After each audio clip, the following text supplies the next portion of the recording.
मुझे टाइगर स्वामी का पता मिल गया है, चलो कल उनसे मिलते हैं। ये स्वागत योग्य सुझाव मेरे हाई स्कूल के दोस्तों में से एक चंडी की ओर से आया था। मैं उस संत से मिलने के लिए उत्सुक था, जिसने अपने सन्यासी जीवन में अपने नंगे हाथों से बाघों को पकड़ा और उनसे लड़ा था। ऐसे उल्लेखनीय कारनामों को लेकर मेरे अंदर बचपन जैसा उत्साह था। अगले दिन सर्दी का मौसम था, लेकिन चांडी और मैं खुशी खुशी घर से बाहर निकल पड़े। कलकत्ता के बाहर भवानीपुर में बहुत सारी व्यर्थ खोजबीन के बाद हम सही घर पर पहुंचे। दरवाजे पर 2 लोहे के छल्ले लगे थे, जिन्हें मैंने जोर से बजाया। शोरगुल के बावजूद एक नौकर इत्मीनान से चलता हुआ आया। उसकी व्यंग्यात्मक मुस्कान से पता चलता था कि आगंतुक अपने शोर के बावजूद संत के घर की शांति को भंग करने में असमर्थ थे। मौन फटकार महसूस करते हुए मैं और मेरा साथी बैठक में आमंत्रित किए जाने के लिए आभारी थे। वहां हमारे लंबे इंतजार ने असहज आशंकाएं पैदा की। सत्य की खोज करने वाले के लिए भारत का अलिखित नियम धैर्य है। एक गुरु जानबूझकर किसी की उससे मिलने की उत्सुकता की परीक्षा ले सकता है। ये मनोवैज्ञानिक चाल पश्चिम में डॉक्टरों और दंत चिकित्सकों द्वारा खुलेआम इस्तेमाल की जाती है। अंत नौकर द्वारा बुलाए जाने पर चांडी और मैं एक शयन कक्ष में पहुंचे। प्रसिद्ध सोहंग एक स्वामी अपने बिस्तर पर बैठे थे। उनके विशाल शरीर को देखकर हम अजीब तरह से प्रभावित हुए। उभरी हुई आंखों के साथ हम अवाक खड़े थे। हमने पहले कभी ऐसी छाती या फुटबॉल जैसी बाइसेप्स नहीं देखी थी। विशाल गर्दन पर स्वामी का उग्र लेकिन शांत चेहरा लहराते बालों, दाढ़ी और मूंछों से सुशोभित था। उनकी गहरी आंखों में कबूतर और बाघ जैसे गुणों की झलक दिख रही थी। वो बिना कपड़ों के थे। उनकी मांसल कमर पर बाघ की खाल के अलावा कुछ नहीं था। अपनी आवाज ढूंढते हुए मैंने और मेरे मित्र ने भिक्षु का अभिवादन किया तथा बिल्लियों के असाधारण क्षेत्र में उनके कौशल के लिए अपनी प्रशंसा व्यक्त की। कृपया क्या आप हमें ये नहीं बताएंगे कि जंगल के सबसे क्रूर जानवर रॉयल बंगाल्स को नंगे मुट्ठियों से कैसे वश में किया जा सकता है? बेटों, बाघों से लड़ना मेरे लिए कोई बड़ी बात नहीं है। अगर जरूरत पड़ी तो मैं आज ही ऐसा कर सकता हूं। उसने बच्चों जैसी हंसी हंसी। तुम बाघों को बाघ ही समझते हो, मैं उन्हें बिल्ली के बच्चे ही जानता हूं। स्वामी जी, मुझे लगता है कि मैं अपने अवचेतन मन पर यह विचार थोप सकता हूं कि बाघ बिल्ली के समान होते हैं, लेकिन क्या मैं बाघों को इस बात पर विश्वास दिला सकता हूं? बेशक ताकत भी जरूरी है। एक बच्चे से जीत की उम्मीद नहीं की जा सकती जो बाघ को घरेलू बिल्ली समझता है। शक्तिशाली हाथी मेरे लिए पर्याप्त हथियार है। उसने हमें अपने साथ आंगन में चलने को कहा, जहां वह दीवार के किनारे से टकराया। एक ईंट जमीन पर गिर गई। आकाश दीवार के खुले हुए दांत से साहसपूर्वक झांक रहा था। मैं आश्चर्य में काफी लड़खड़ा गया। मैंने सोचा कि जो व्यक्ति एक झटके में ठोस दीवार से गारे की ईंटों को हटा सकता है, वो निश्चित रूप से बाघों के दांतों को भी उखाड़ सकता होगा। बहुत से लोगों में मेरी तरह शारीरिक शक्ति होती है, लेकिन फिर भी उनमें आत्मविश्वास की कमी होती है। जो लोग शारीरिक रूप से मजबूत तो हैं, लेकिन मानसिक रूप से मजबूत नहीं हैं, वे जंगल में खुलेआम उछलते जंगली जानवर को देखकर बेहोश हो सकते हैं। बाघ अपनी प्राकृतिक क्रूरता और निवास स्थान में अफीम खाने वाले सर्कस के जानवर से बहुत अलग है। बहुत से ऐसे लोग हैं जो बहुत ताकतवर हैं, लेकिन फिर भी वे शाही बंगाल के हमले के सामने पूरी तरह से असहाय हो गए हैं। इस प्रकार बाघ ने मनुष्य को उसके मन में बिल्ली की तरह ही निडर बना दिया है। एक मजबूत शरीर और बेहद दृढ़ निश्चय वाले व्यक्ति के लिए बाघ पर पलटवार करना और उसे बिल्ली की तरह असहाय होने का विश्वास दिलाना संभव है। मैंने कितनी बार ऐसा किया है। मैं ये मानने को तैयार था कि मेरे सामने बैठा टाइटन बाघ बिल्ली का काया पलट करने में सक्षम था। वो उपदेशात्मक मूड में लग रहा था। चंडी और मैं सम्मान पूर्वक सुन रहे थे। मन मांसपेशियों का संचालक है। हथौड़े के प्रहार का बल लगाई गई ऊर्जा पर निर्भर करता है। मनुष्य के शारीरिक उपकरण द्वारा व्यक्त की गई शक्ति उसकी आक्रामक इच्छा और साहस पर निर्भर करती है।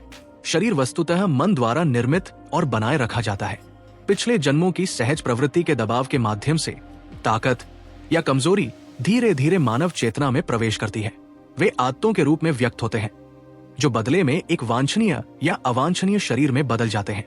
बाहरी कमजोरी मानसिक उत्पत्ति की होती है। एक दुष्चक्र में आदत से बंधा शरीर मन को विफल कर देता है। यदि स्वामी खुद को किसी नौकर द्वारा आज्ञा दिए जाने देता है तो नौकर निरंकुश हो जाता है। मन भी शारीरिक हुक्म के अधीन होकर गुलाम बन जाता है। हमारे आग्रह पर प्रभावशाली स्वामी ने हमें अपने जीवन के बारे में कुछ बताने की सहमति दे दी। मेरी पहली महत्वाकांक्षा बाघों से लड़ना था। मेरी इच्छा शक्ति बहुत मजबूत थी, लेकिन मेरा शरीर कमजोर था। मेरे मुंह से आश्चर्य की एक बूंद फूट पड़ी। ये अविश्वसनीय लग रहा था कि ये आदमी, जो अब अटलांटिस के कंधों के साथ सहन करने के लिए तैयार है, कभी कमजोरी जान सकता था। स्वास्थ्य और शक्ति के बारे में सोचने में अदम्य दृढ़ता के कारण ही मैंने अपनी कमजोरी पर विजय प्राप्त की। मेरे पास उस मानसिक शक्ति की प्रशंसा करने का हर कारण है जिसे मैंने शाही बंगालियों को परास्त करने वाला पाया। क्या आप सोचते हैं, आदरणीय स्वामी, कि मैं कभी बाघों से लड़ सकता हूं?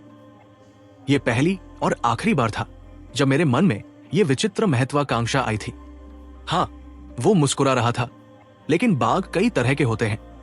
कुछ तो मानव इच्छाओं के जंगलों में घूमते हैं।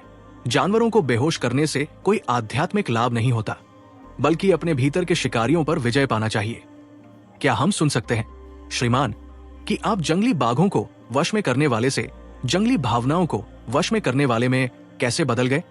बाघ स्वामी चुप हो गए। उनकी निगाहों में दूरियां उभर आई। बीते सालों की यादें ताजा हो गई। मैंने देखा कि वे मेरे अनुरोध को स्वीकार करने या न करने के बारे में थोड़ा मानसिक संघर्ष कर रहे थे। अंत में उन्होंने सहमति में मुस्कुराया। जब मेरी प्रसिद्धि चरम पर पहुंची तो मुझे गर्व का नशा भी हुआ।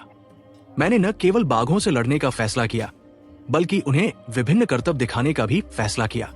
मेरी महत्वाकांक्षा जंगली जानवरों को पालतू जानवरों की तरह व्यवहार करने के लिए मजबूर करना था। मैंने अपने कर्तव्य सार्वजनिक रूप से दिखाने शुरू कर दिए और मुझे संतुष्टिदायक सफलता भी मिली। एक शाम मेरे पिता बहुत चिंतित मुद्रा में मेरे कमरे में आए। बेटा, मेरे पास चेतावनी के शब्द हैं। मैं तुम्हें आने वाली बीमारियों से बचाऊंगा जो कारण और प्रभाव के पीसने वाले पहियों से उत्पन्न होती है। क्या आप भाग्यवादी हैं, पिताजी?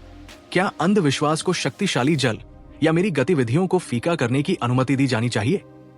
मैं भाग्यवादी नहीं हूं बेटा, लेकिन मैं प्रतिशोध के न्यायपूर्ण नियम में विश्वास करता हूं, जैसा कि पवित्र शास्त्रों में सिखाया गया है। जंगल परिवार में तुम्हारे खिलाफ नाराजगी है। कभी कभी इसकी कीमत तुम्हें चुकानी पड़ सकती है। पिताजी, आपने मुझे चकित कर दिया। आप अच्छी तरह जानते हैं कि बाघ क्या होते हैं, सुंदर लेकिन निर्दयी।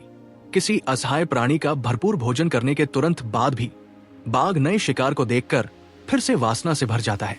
ये जंगल की घास पर उछलता हुआ एक खुशमिजाज हिरन हो सकता है।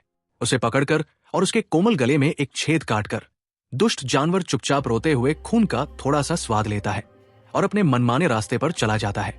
बाघ जंगल की सबसे घृणित प्रजाति है। कौन जानता है, मेरे वार से उनके मोटे दिमाग में थोड़ी समझदारी आ सकती है। मैं एक जंगल के फिनिशिंग स्कूल में हेडमास्टर हूं, जहां उन्हें नम्र शिष्टाचार सिखाना है। पिताजी, कृपया मुझे बाघों को काबू करने वाला समझें, बाघों को मारने वाला नहीं। मेरे अच्छे कर्मों से मुझे कैसे नुकसान हो सकता है? मैं आपसे विनती करता हूं कि आप मुझे ऐसा कोई आदेश न दें जिससे मैं अपना जीवन जीने का तरीका बदल सकूं। चंडी और मैं पूरी तरह से ध्यान दे रहे थे, पिछली दुविधा को समझ रहे थे। भारत में एक बच्चा अपने माता पिता की इच्छाओं की अवहेलना आसानी से नहीं करता है। पिताजी ने शांत भाव से मेरी बात सुनी। इसके बाद उन्होंने गंभीरता से एक खुलासा किया। बेटा, तुम मुझे एक संत के मुख से एक अशुभ भविष्यवाणी सुनाने के लिए मजबूर कर रहे हो। कल जब मैं बरामदे में अपने दैनिक ध्यान में बैठा था तो वे मेरे पास आए। प्रिय मित्र, मैं आपके उग्र बेटे के लिए एक संदेश लेकर आया हूं। उसे अपनी बर्बरतापूर्ण गतिविधियां बंद कर देनी चाहिए, अन्यथा बाघ से उसकी अगली मुठभेड़ में उसे गंभीर चोटें लगेंगी, जिसके बाद 6 महीने तक वो जानलेवा बीमारी से ग्रस्त रहेगा।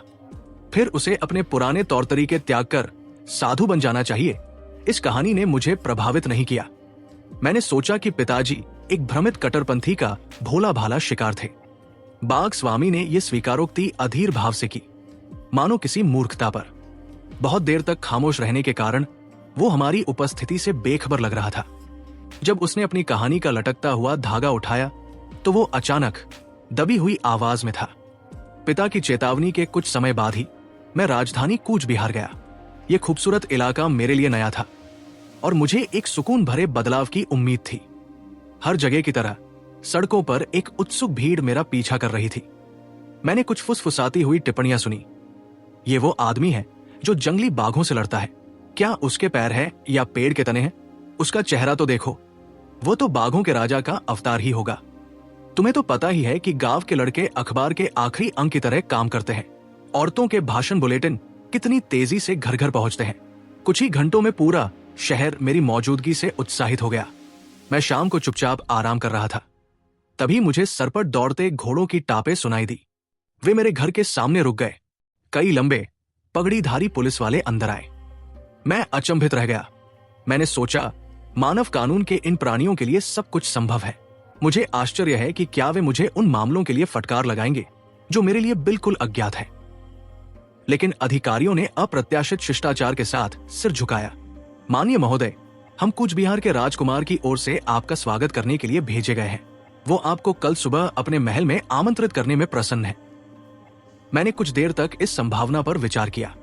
किसी अज्ञात कारण से मुझे अपनी शांत यात्रा में इस व्यवधान पर बहुत अफसोस हुआ, लेकिन पुलिस वालों के विनम्र व्यवहार ने मुझे प्रभावित किया। मैं जाने के लिए तैयार हो गया। अगले दिन मैं हैरान रह गया जब मुझे मेरे दरवाजे से 4 घोड़ों द्वारा खींची जाने वाली एक शानदार गाड़ी में ले जाया गया। एक नौकर ने मुझे चिलचिलाती धूप से बचाने के लिए एक अलंकृत छाता पकड़ा हुआ था। मैंने शहर और उसके बाहरी इलाकों के बीच सुखद सवारी का आनंद लिया। शाही वंशज खुद मेरा स्वागत करने के लिए महल के दरवाजे पर थे। उन्होंने अपनी खुद की सोने की जरी वाली सीट पेश की और मुस्कुराते हुए खुद को एक साधारण डिजाइन वाली कुर्सी पर बैठा लिया। इस सारी विनम्रता की कीमत मुझे चुकानी ही पड़ेगी। मैंने आश्चर्य से सोचा। कुछ सामान्य टिप्पणियों के बाद राजकुमार का उद्देश्य सामने आ गया। मेरा शहर इस अफवाह से भरा पड़ा है कि आप जंगली बाघों से सिर्फ अपने नंगे हाथों से लड़ सकते हैं। क्या यह सच है? यह बिल्कुल सच है। मुझे यकीन ही नहीं हो रहा। तुम कलकत्ता के बंगाली हो, जो शहर के लोगों के सफेद चावल खाकर पले बढ़े हो। खुलकर बताओ, क्या तुम सिर्फ रीढ़ विहीन अफीम खाने वाले जानवरों से ही नहीं लड़ रहे हो? उसकी आवाज तेज और व्यंग्यात्मक थी, जिसमें प्रांतीय लहजे का मिश्रण था।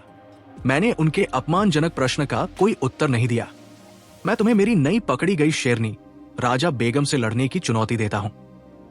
यदि तुम उसका सफलतापूर्वक प्रतिरोध कर सको, उसे जंजीर से बांध सको और होश में रहते हुए उसके पिंजरे से बाहर निकल सको, तो तुम्हें यह शाही बंगाल मिल जाएगा। कई हजार रुपए और कई अन्य उपहार भी दिए जाएंगे। यदि तुम उससे युद्ध में लड़ने से इनकार करोगे, तो मैं पूरे राज्य में तुम्हारा नाम एक धोखेबाज के रूप में प्रचारित करूंगा। उसके अहंकारी शब्द मुझे गोलियों की बौछार की तरह लगे। मैंने गुस्से में स्वीकृति दे दी। अपनी उत्तेजना में कुर्सी से आधा उठकर राजकुमार एक क्रूर मुस्कान के साथ पीछे हट गया। मुझे रोमन सम्राटों की याद आ गई, जो ईसाइयों को जानवरों के अखाड़ों में रखने में प्रसन्न थे। मैच 1 हफ्ते बाद तय होगा। मुझे खेद है कि मैं आपको बाघ देखने की अनुमति पहले से नहीं दे सकता। राजकुमार को डर था कि मैं जानवर को सम्मोहित कर दूंगी या उसे चुपके से अफीम खिला दूंगी। मुझे नहीं पता। मैंने ये देखकर प्रसन्नतापूर्वक महल छोड़ दिया कि शाही छत्र और सुसज्जित गाड़ी अब गायब थी। अगले हफ्ते मैंने अपने मन और शरीर को आने वाली परीक्षा के लिए व्यवस्थित रूप से तैयार किया। अपने नौकर के जरिए मुझे कई शानदार कहानियां पता चली। मेरे पिता को दी गई संत की भयानक भविष्यवाणी किसी तरह बाहर पहुंच गई थी, जो आगे बढ़ने के साथ साथ बढ़ती जा रही थी। कई सीधे सादे ग्रामीणों का मानना था कि देवताओं द्वारा शापित एक दुष्ट आत्मा ने बाघ के रूप में पुनर्जन्म लिया है, जो रात में कई राक्षसी रूप धारण करता है, लेकिन दिन के दौरान एक धारीदार जानवर बना रहता है। माना जाता है कि यह राक्षस बाघ मुझे नम्र बनाने के लिए भेजा गया था। एक और कल्पनाशील संस्करण यह था कि बाघ स्वर्ग के लिए जानवरों की प्रार्थनाओं ने राजा बेगम के रूप में प्रतिक्रिया प्राप्त की थी। उन्हें मुझे दंडित करने का साधन बनना था दुस्साहसी द्विपाद, पूरी बाघ प्रजाति का अपमान। एक बिना फर, बिना दांत वाला आदमी एक पंजे वाले, मजबूत हाथ पैर वाले बाघ को चुनौती देने की हिम्मत कर रहा था। सभी अपमानित बाघों का केंद्रित जहर ग्रामीणों ने घोषणा की छिपे हुए कानूनों को संचालित करने और गर्वित बाघ को गिराने के लिए पर्याप्त गति प्राप्त कर चुका था। मेरे नौकर ने मुझे यह भी बताया कि राजकुमार मनुष्य और जानवर के बीच की लड़ाई के प्रबंधक के रूप में अपने तत्व में था। उसने एक तूफानरोधी मंडप के निर्माण की देखरेख की थी, जिसे हजारों लोगों के रहने के लिए डिजाइन किया गया था। इसके केंद्र में राजा बेगम को एक विशाल लोहे के पिंजरे में रखा गया था, जिसके चारों ओर एक बाहरी सुरक्षा कक्ष था। बंदी ने खून जमा देने वाली दहाड़ की एक निरंतर श्रृंखला निकाली। उसे क्रोधी भूख को भड़काने के लिए कम मात्रा में खाना दिया गया था। शायद राजकुमार को उम्मीद थी कि मैं इनाम का भोजन बनूंगा।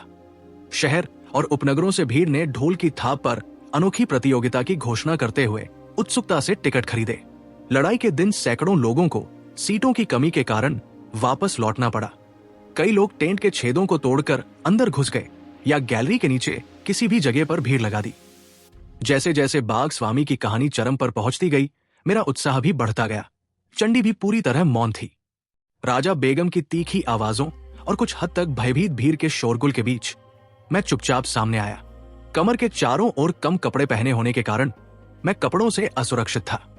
मैंने सुरक्षा कक्ष के दरवाजे पर लगे बोल्ट को खोला और शांति से उसे अपने पीछे बंद कर लिया।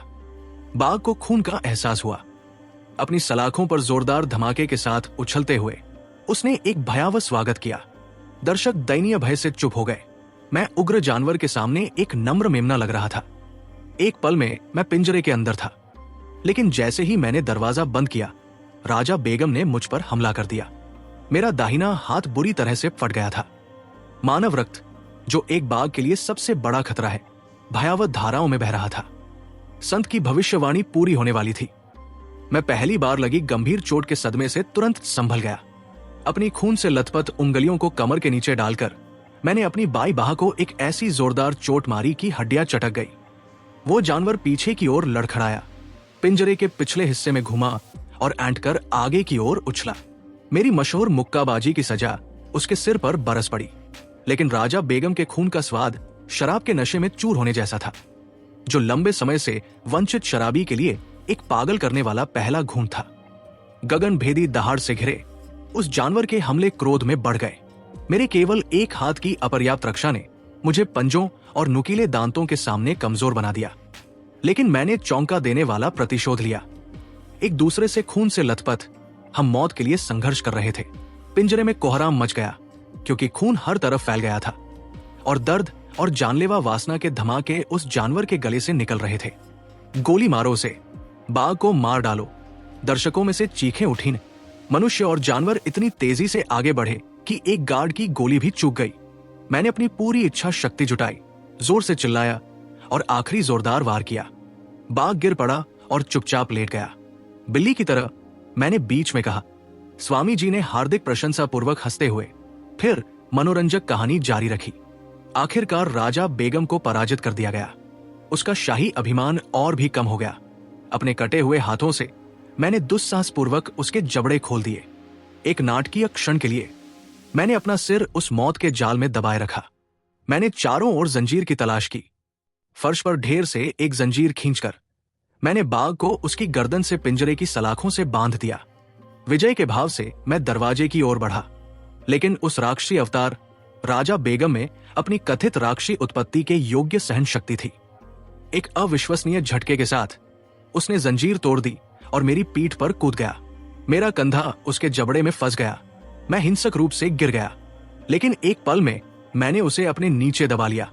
निर्दयी प्रहारों के तहत विश्वासघाती जानवर अर्ध चेतन में डूब गया। इस बार मैंने उसे अधिक सावधानी से सुरक्षित किया। धीरे धीरे मैं पिंजरे से बाहर निकला।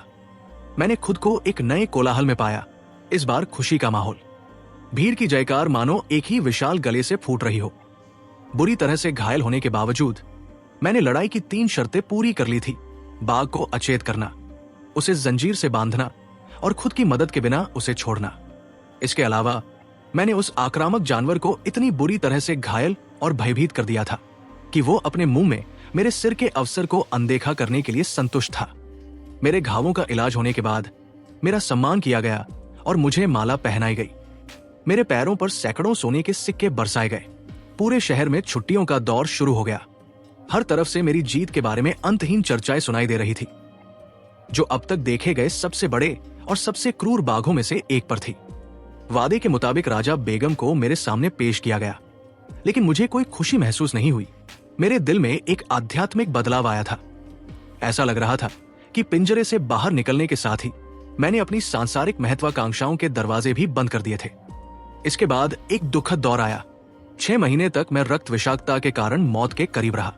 जैसे ही मैं कूच बिहार छोड़ने लायक स्वस्थ हुआ, मैं अपने पैतृक शहर लौट आया। अब मैं जानता हूं कि मेरे गुरु वही पवित्र व्यक्ति हैं जिन्होंने बुद्धिमानी भरी चेतावनी दी थी। मैंने विनम्रता पूर्वक अपने पिता के सामने ये स्वीकारोक्ति की, काश मैं उन्हें पा पाता। मेरी चाहत सच्ची थी, क्योंकि एक दिन वो संत बिना किसी पूर्व सूचना के आ गया। बाघ को काबू में करना बहुत हो गया। उन्होंने शांत भाव से कहा, मेरे साथ आओ। मैं तुम्हें मानव मन के जंगलों में विचरण करने वाले अज्ञान के जानवरों को काबू में करना सिखाऊंगा। तुम्हें दर्शकों की आदत है, इसे स्वर्गदूतों की आकाशगंगा बनने दो, जो योग की अपनी रोमांचकारी महारत से मनोरंजन कर रहे हैं। मुझे मेरे संत गुरु ने आध्यात्मिक मार्ग पर दीक्षित किया। उन्होंने मेरी आत्मा के द्वार खोले, जो लंबे समय से उपयोग न किए जाने के कारण जंग खा गए थे और जिनमें अवरोध था। हम जल्द ही एक दूसरे का हाथ थामकर हिमालय में मेरी ट्रेनिंग के लिए निकल पड़े। चंडी और मैंने स्वामी के चरणों में सिर झुकाया, जीवन की वास्तविक चक्रवाती रूपरेखा के लिए उनके आभारी थे। मुझे लगा कि ठंडे कमरे में लंबे समय तक प्रतीक्षा करने का मुझे भरपूर भुगतान मिला है।